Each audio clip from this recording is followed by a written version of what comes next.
Let's make global news.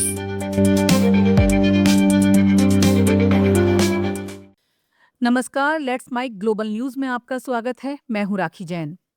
अमेरिकी राष्ट्रपति Donald Trump और न्यूयॉर्क सिटी के नवनिर्वाचित मेयर जोहरान ममदानी की शुक्रवार को व्हाइट हाउस में पहली मुलाकात हुई। दोनों नेताओं ने बैठक के बाद मीडिया से बात की।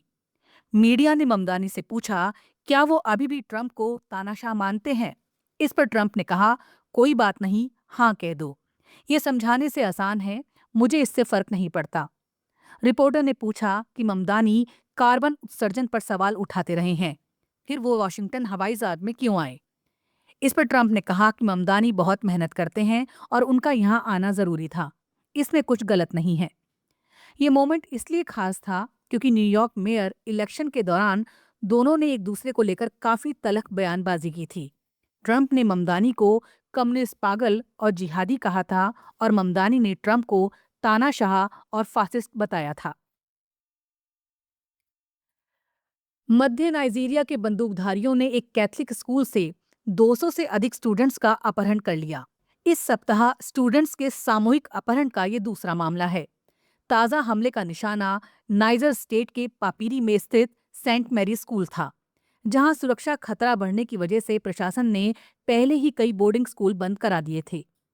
नाइजीरिया के क्रिश्चियन एसोसिएशन ने बताया कि इस हमले में 215 स्टूडेंट्स, 12 स्टाफ सदस्यों को अगवा कर लिया गया। पिछले कुछ दिनों में ऐसे स्कूलों पर नाइजीरिया के हथियारबंद समूहों के एक के बाद एक कई हमले हो चुके हैं। सोमवार को भी नाइजर स्टेट के एक बोर्डिंग स्कूल से 20 से ज्यादा स्कूली लड़कियों का अपहरण कर लिया गया था। यूक्रेन के राष्ट्रपति जेलेंस्की ने कहा है कि रूस के साथ युद्ध खत्म करने के लिए अमेरिका ने जो शर्त रखी है, उसके चलते वो उसका समर्थन खो सकते हैं। राष्ट्र के नाम संबोधन में जेलेंस्की ने कहा, यूक्रेन को एक बहुत मुश्किल चुनाव करना पड़ सकता है। या तो हमें अपनी गरिमा खोनी होगी या अपने सबसे अहम साझेदार अमेरिका का साथ छोड़ना होगा। उन्होंने कहा, ये हमारे इतिहास की सबसे कठिन घड़ियों में से एक है। रूस और यूक्रेन का युद्ध बंद कराने के लिए अमेरिका की शांति योजना का फ्रेमवर्क सामने आने के बाद जेलेंस्की ने ये टिप्पणी की। ये शांति योजना मीडिया में लीक हो गई थी। इसमें यूक्रेन के लिए वही शर्तें रखी गई हैं जिनसे वो इनकार कर चुका है।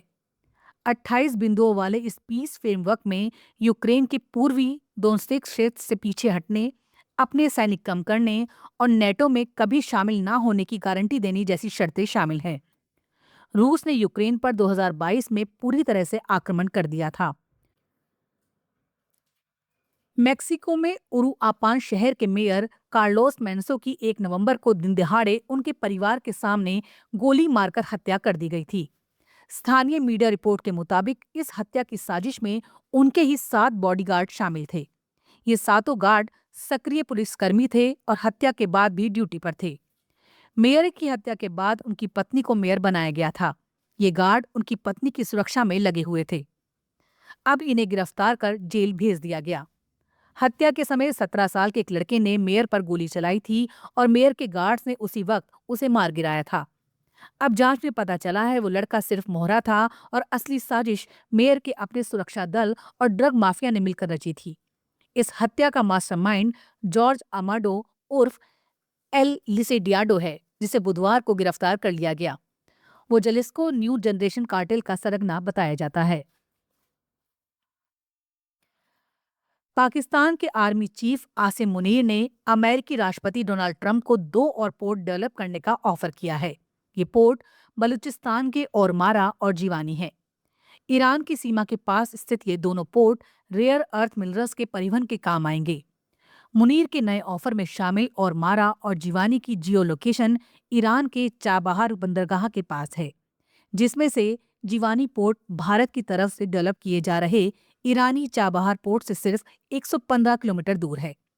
इससे पहले मुनीर बलूचिस्तान के ग्वादर जिले में स्थित पासनी पोर्ट डेवलपमेंट करने के लिए अमेरिका को सौंपने का ऐलान कर चुके हैं। अमेरिका की रणनीति यहाँ पर पोर्ट हासिल कर अरब सागर में अपनी मौजूदगी को मजबूत करना है। साथ ही यहाँ से गुजरने वाले चीन के सीपीईसी रूट पर नजर रखना है। ग्लोबल न्यूज में फिलहाल इतना ही।